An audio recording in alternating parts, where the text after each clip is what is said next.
welcome to this edition of Getting to Know, a series of interviews with ringers from across the Essex Association, getting to know a little bit about them, about their ringing career, and anything that's interesting about what they've been up to. Today, my guest is Bradley Hill. Good morning, Bradley. Good morning. Good morning. Hi, thanks for joining me.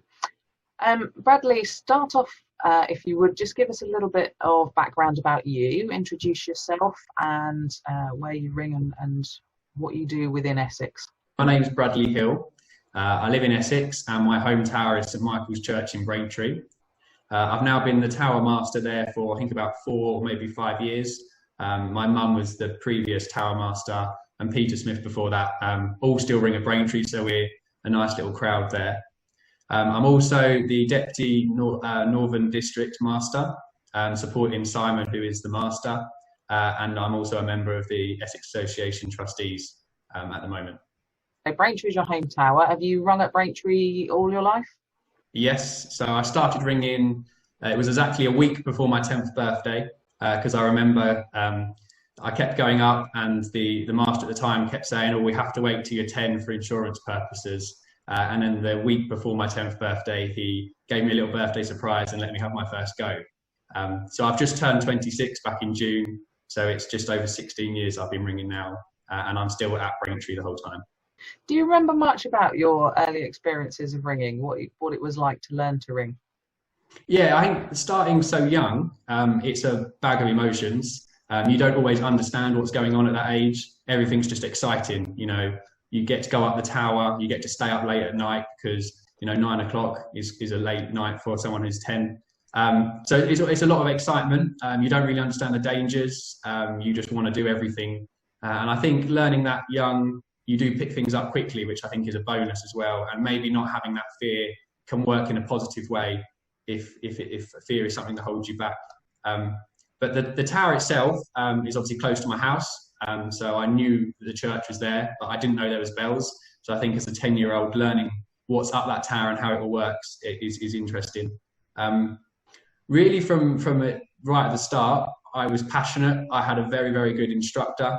As well as ringing at Braintree, he used to take me out to other towers throughout the week, along with my mum, who was also learning at that time. So it was fun to do it with my mum, I think is probably the main thing to say there. She had started before me, and that's why I got interested in wanting to go up and have a look. So she was about a year ahead of me in terms of ringing length. So it was always a game of trying to catch her up, I think, was the aim of the game. I'm not sure if I'm there yet. I mean, we could argue about that every day, but yes, I think learning with my family has been the main journey. My sister now has started to learn to ring as well.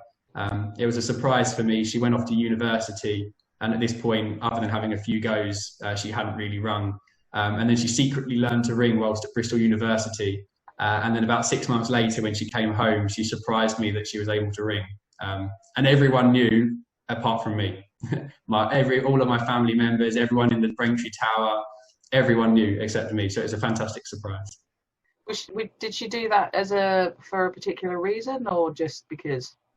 I think she was interested in ringing, and I think having me and Mum talk about it all the time, there's a lot that she knows mentally.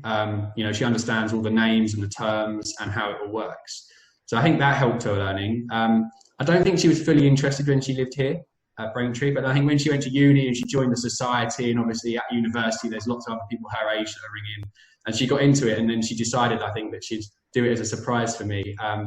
She was going to come home and present me with her first quarter pill certificate as the surprise. So she came home and she announced that she could now ring and was due to attempt a quarter pill, but unfortunately she was never able to do that. But hopefully soon she'll be able to tick that off her list. What do you enjoy about ringing now? I think the social aspects, more than anything. We have a very, very close tower, and we've got about nine members at our tower. We're all very, very close. You know, we see each other outside of ringing as well as at ringing on a social basis.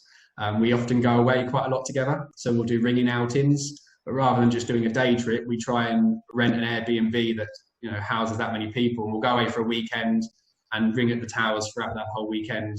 And that's probably some of the biggest memories when I look back over my ringing career, is the outings that we've done. You know, the excitement of going to new churches, the funny things that happen, the stories that you can always tell. So yeah, I think social aspect. I think the mental aspect as well. I like to keep my mind busy. I'm one of these people that's constantly something's going on in my head. So with, you know, numbers and ropes, and, you know, all sorts of bits flying around in your head, I like the challenge of exercising my brain, and can I do it? You know, can I push myself to put people right, do my calling, keep me right, ring at a reasonable quality? So I think I like the challenge aspect of it. And I think with ringing, it's something that you can never get to the end of. There's always new methods, more methods. You know, even if you've mastered a method, you then go up to the next set of bells, so it makes it more complex. I think, you know, that challenge of constantly trying to push to the next step every time is another thing that I enjoy about ringing. And apart from the outings, what would you say is your sort of greatest ringing memory or achievement so far? I know this is probably not going to sound much to some people, but I've rung 4 peals in my life. It could have been many, many more, but I just have not got the patience to stand there for 3 hours all the time in my life at the moment to ring peals. So I think the 4 peals that I've done is probably the biggest achievement, purely because I don't commit to doing them, as I said, because of time, etc. But those 4 have been for very special occasions. So someone's 80th birthday, you know, or various other reasons. So I feel like each one of those is stuck in my memory as not the achievement of ringing the peal, you know, it's what it was done for at the time, and the people I did it with. I think that's probably the best answer. Have you got any stories about perhaps when something went a little bit wrong, didn't quite happen as it should have done?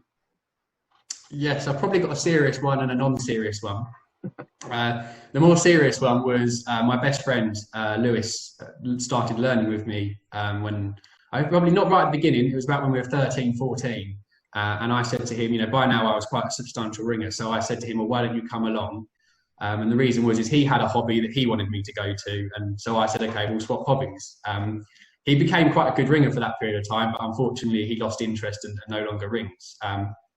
But whilst he was learning, I don't know whether it was him who did it or whether it was something that happened over time, but the stay must have worked loose. And he went to set the bell at backstroke.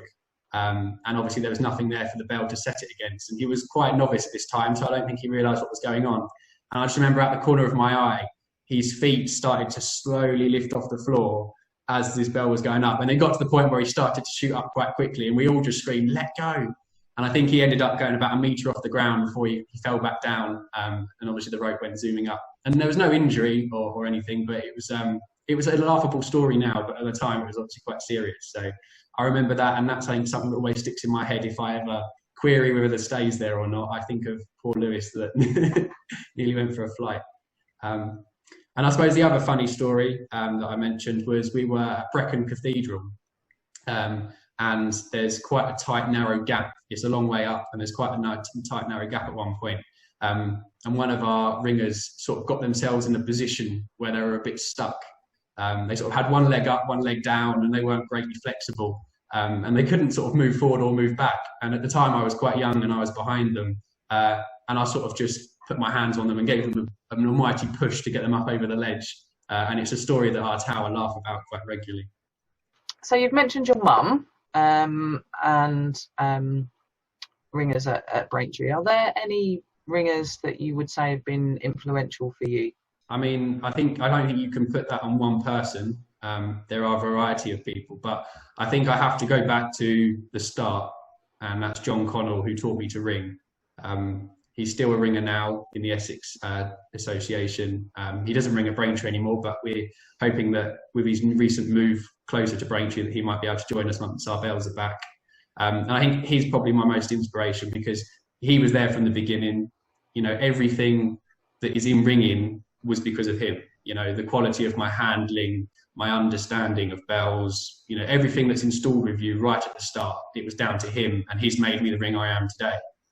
So yes, there's been people throughout my career that have helped me progress, but I would never ever have been at that point if it wasn't for him at the start, as well as my mum, who we've, you know, progressed together throughout both our bell ringing careers. And then there are various people, you know, that have made slight, small impacts. You know, I always think very highly of elderly ringers, and that you find those everywhere. So, you know, when I see someone like that who's had, you know, a 50+ ringing career, I think that's always very inspirational. And there was a ringer recently, well, when I say recently, probably in the last couple of years, that had to stop ringing because of their age. And I found that quite upsetting because, you know, they still wanted to ring, but they just physically couldn't. And that then drove me to want to make the best of my ringing career as well, and not just do it for the sake of doing it, but progress and make sure that you do achieve everything you want to achieve. What bell ringing goals or ambitions are on the horizon for you? The bell rings at Braintree are obviously due back following a repair. So the idea is my next achievement will be calling my first peal, which will be the first peal on the new bells. So that's the immediate achievement. Long achievements, I don't have any super outstanding achievements. I think possibly getting some of mine more novice ringers to ring their first peal. I'd like to encourage that. And I know what an achievement that is through going one myself. So I think to try and encourage them to ring a peal will be a good achievement. What would you say to other ringers to encourage them to progress and stick with it? As you said, for, you know, some of your ringers that you've known have been doing it for 50 plus years. How would you encourage other people to kind of stick with it, progress, get as far as they could within ringing? Don't give up. With ringing, it's not a straight line. It's a wiggly line. 1 minute you'll be striving ahead of where you wanted to be, and then there'll be a lull where you just get stuck and nobody can explain to you why, and nobody can help you out of it. It's more time that will do that. There was a period of time between, I think I was about 14 and 15 that I quit ringing. Typical teenager, you know, lost interest, couldn't be bothered to do anything other than sit in my bed all day. And it was surprising actually that what the reason I got back to ringing, and it wasn't me mum nagging me or friends saying to me, you know, you're just a stroppy teenager. It was the fact that after a year, I actually missed it. And I sat there one day and I thought, why did I give up? And that's why I went back. And I think if you need to take a break, I think it's a good thing to do sometimes. If it's a week, you know, you miss just one practice, if you're getting stressed or you've got lots on and you just think the thought of going to ringing is going to stress you out more, then take a break. You don't have to be there every week. Sometimes taking a break, you go back and you look at something different. You know, if you're struggling with rope sight, for example, you can, why can't I see it? Why can't I see it? You maybe take a couple of weeks off and you go back and it just happens in front of you. And it's one of those things that happens and you can't help it happen. So what would you say to any non-ringers about bell ringing, maybe to encourage them to come and have a go at it? Probably the biggest aspect is they don't know what it is. So many people that I talk to about ringing don't understand what ringing is, why we do it, how it works. So I think anyone who's a non-ringer should definitely have a tour of the tower or a demonstration, or, you know, come and visit a practice night and fully understand what it is that goes on up in the tower. And then give it a go. It's one of those things that once you start, you get hooked, especially with you can always progress. You get hooked on I want to get to that next achievement, or now I can do this. You know, you get the excitement of the next step. So I definitely think having a go is the main thing, understanding what it is and meeting people. Bell ringing is amazing with its social community. I mean, I always visit towers whenever I go on holiday in the UK that are local. You know, you ping someone a message and they're always more than welcome for you to join their tower. So I think it's not just about the ringing, it's also about the social aspect, the friends, the support network. And it's not just in your location. You know, there's bell ringing everywhere and you can take that with you wherever you go. Even across the world now, there's more and more towers. I mean, recently, me and my mum went to South Africa and we were lucky enough to join a couple of practice nights in South Africa in Cape Town. And I never thought I'd be, you know, in the Southern Hemisphere ringing with a band of people like I'm 2 meters from my doorstep. So over your ringing career so far, is there anything that ringing has taught you that you didn't expect? Multitasking and patience. Yeah, I think that's quite a difficult question because you never know what you're going to learn in life. So I think it's a difficult question to answer. But looking back, I think 2 things it's helped me support is patience, because I'm not a patient person, and I think ringing is a lot about patience, and multitasking. Whether you're good at it to start with or not, it will help you improve. You know, even handbell ringing, you know, ringing a different bell in each hand. You know, when you start going on to calling, you know, you're not only thinking about the method anymore, you're thinking about the composition, calls, you're thinking about putting other people right. Whether it's helped me in life or not, I don't know, but I definitely think my multitasking and patience has improved. You mentioned earlier that you are the Deputy District Master for the Northern District. Yeah. What made you decide to become involved in the management side of the Essex Association? I think two reasons. One is my enthusiasm within ringing. Everybody goes through cycles where they give their time towards ringing and then they want to back off. And I think now is a time that I'm pushing to be involved. So my enthusiasm was noticed, my organisation of different events, my involvement within multiple towers across the district. And obviously the people I knew within the district, all were, suggesting that I put myself forward. So that was sort of them to me. And then for me to them, it was that I wanted to be able to be involved so that I could, organise, if there wasn't something happening that I wanted to happen, well, if I'm on the organising committee, then I can make that happen. And I feel like that's an important thing within the district. And, everyone's got to give their turn. So now's my turn. And what other things do you do outside of ringing? What other hobbies or activities do you get involved in? That's quite an endless list, and we could probably be here for longer than our allocated time. But I suppose my main things are scouts. I've been a scout all my life. I'm now a scout leader. I help run a scout section and an explorer section within the Braintree district. So as well as scouting as a hobby, I'm also sort of a scout outside of scouting, if that makes sense. So I love all my outdoor activities. We regularly go mountain climbing and canoeing and all of those sports. Recently, I'm joined my sailing club at work, and I'm now on the committee for the sailing club. So I'm the commodore of the club. So that's yacht sailing. So I've recently gone through my yacht master sailing qualification, which is one of the highest sailing qualifications you can do. So that's a good hobby of mine now. And then I dabble. I'm a great dabbler. I like to pick up something for 6 months and then never pick it up again. So I've become a qualified scuba diver. The last couple of years, I've got into kite surfing, and I've done some kite surfing holidays in Tarifa in South Spain. So it's sort of anything outdoors, active, adrenaline rushy, bungee jumping, anything like that. And then I guess my main hobby across my whole life has always been traveling. I love traveling, visiting as many countries as I can. And I don't like to do it tourist style. If I can be in a 4x4 in a local African village, trying their local food, doing dances around a campfire, I think that's how traveling should be done.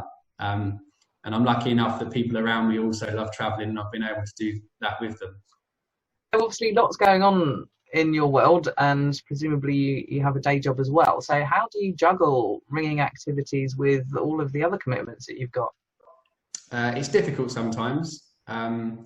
I don't think there's many practices or Sunday mornings that I miss throughout the year. I think going back to one of my previous points about ringing being anywhere, I think that helps. So, if I go away for a weekend, okay, I might not ring at my home tower because I'm away, but I will generally ring at a tower where I've gone to. So that always helps. And I think I work in London, so sometimes getting back from London on a cold, wet winter's evening back in time for ringing is not always easy. And now I've taken some choices where on some evenings I won't rush back for ringing, and instead I'll ring in London and come home afterwards. And not only does that give me exposure to new towers, but generally in London, I'm joining practices where I'm with people a lot more advanced than me and ringing on a lot more bells than I would in my home tower. So that's developing my own personal ringing, as well as being able to still ring even in a busy rush period back from London. I think the other thing is to have a support network around you. At our tower, if I don't turn up, it doesn't matter. Someone else will run the practice, and we're very accepting. Within our tower, you're not always going to have everyone there every day. So we support people if they're on holiday, or if they're feeling ill, or if they want to have a break.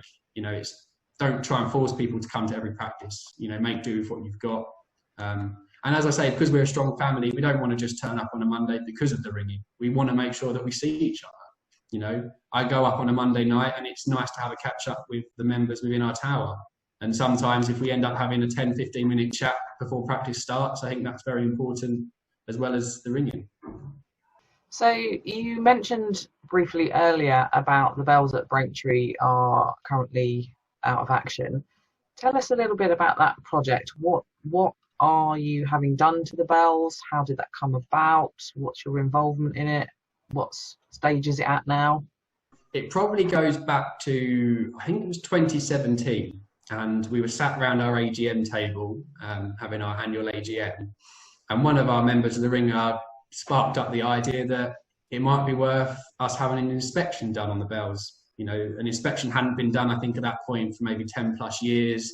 There was nothing majorly wrong with the bells. There was nothing that we were noticing, but we thought it was good, you know, maintenance to just have a check over.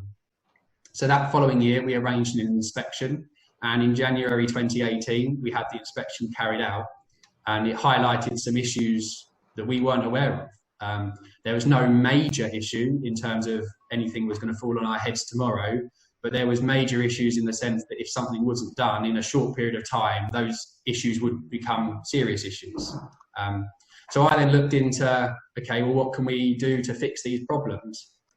So I got the bell hangers out. We got various companies to come and quote and have a look at the bells. And initially it started off with, okay, we'll just look at the problems that were wrong. And then that got hooked onto, okay, well, what can we do to make it better? And then it got to the point of, we're having all of that done, so we might as well have that done. And I think the project has not got out of control, because I have had to obviously put a cap on it, and we can't just have whatever we've done. But we have focused on not just fixing the issues, but also improving it and making it last for the future. So that was January 2018. So by now we're sort of at the end of 18, coming into 19, and I break my wrist. It was a snowboarding accident, and I'm sat there on the sofa, sort of feeling sorry for myself with 6 weeks off work, thinking, what am I going to do? You know, Jeremy Kyle on telly is not particularly causing my brain to be active. So I thought, that's it. I'm going to sit here and I'm going to start the Bell Project. And I turned that bad incident into a good incident. And within those 6 weeks, I'd already, I think, raised 10% of the money. I'd got the all the planning permission accepted and submitted, and the whole ball was rolling. So I think to have those 6 weeks at home was a great start for the project. And then really throughout 2019, it was a case of getting the support of the funds, negotiating what we were going to have done, and various points, getting the permissions, and it all takes a lot of time, you know, letters writing, email sending. And then, yeah, we come to the end of 2019, and in October, the bells were taken out. They were then due to go back into April 2020, just gone. So they're still at the bell hangers now. And I think the plan is to try and get them in before the end of the year. So that's sort of an overview of the cycle. So start of 2018 through to the end of 2020. So I think the whole project to be run and done in 2 years, I think is a good timescale. So the cost of the project is just over £72,000, not including VAT, because we can claim that back under one of the listed places of worship schemes. So it's about 82 plus if you're counting VAT, but 72 is the figure we've been aiming for. And we've currently raised, I believe, 66,000. So we're just down to the last 6 or 8 now to go. We've got a couple of applications outstanding at the moment, and we're due to hear in the next couple of months if they've been successful. And then there's a few other smaller applications we've got with a bit of fundraising still to go. So I'm hoping that by the end of the year, we'll have all our money and the project will be going ahead safely. But it's been quite a struggle, I have to say. When you set out to raise that amount of money, some people will tell you it's easy, and when you try and do it, it's really not that easy.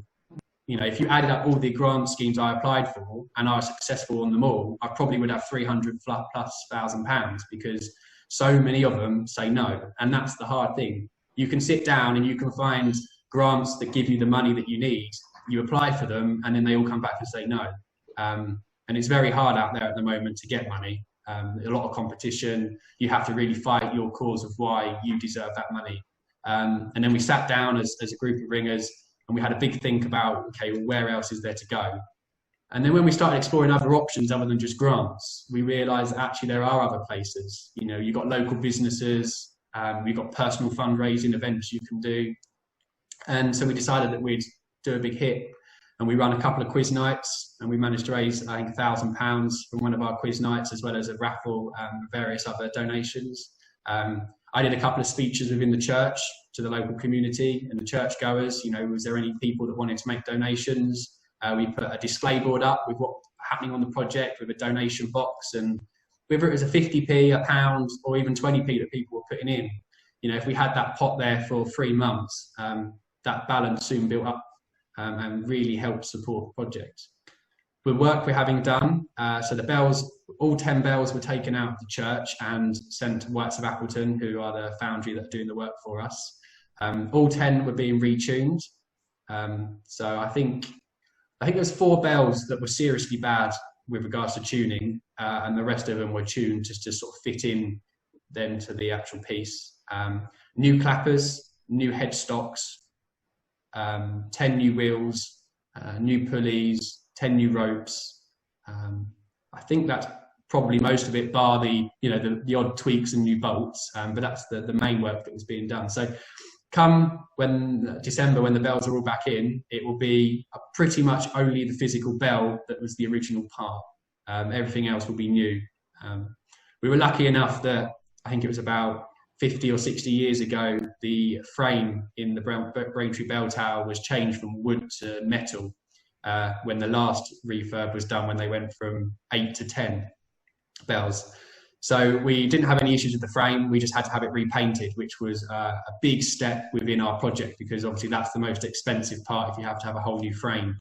So we were lucky that our frame was in good condition. So the frame and the physical bell, otherwise everything in the tower will be new, including the downstairs.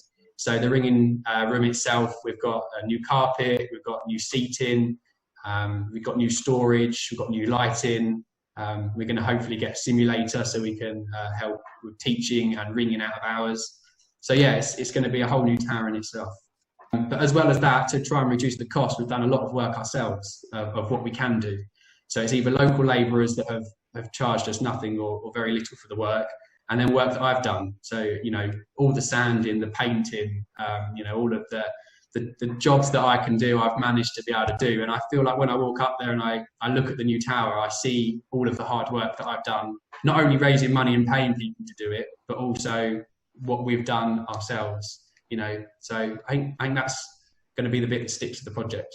And I think the important bit about the project that my main focus has been is preserving the bells for as long as I can. So some of the adjustments we've made aren't necessarily because we were fixing an issue that was there before. It's we've made that change so that the bells last longer going forwards. I think that's probably the most important thing amongst the whole project. And the idea is yes, we pushed the project that a little bit further so that nothing needed to be done within the next 100+ years. So the idea is that way beyond my lifetime, those bells will still be going strong. So to finish off with then, Bradley, is there anything else that you would like to share with us, or any sort of parting words of wisdom? I'm not a very wise person, so that's probably not good for me to advise on. But I think if I was to say anything to anybody, it would be give ringing a go. It's not what you expect it to be, and it opens a whole world in front of you, socially, mentally, physically, you know, well-being, challenges, friends, you know, new friends, old friends. It's just a whole world in itself. And I think until you enter that world, you never realise what's on the other side. Thank you very much for joining me, Bradley. It's been really interesting to hear about you, your ringing career, and particularly the project at Braintree. I wish you the best of luck with its completion and look forward to coming and having a go myself in the near future. Thank you, Bradley. Thank you very much.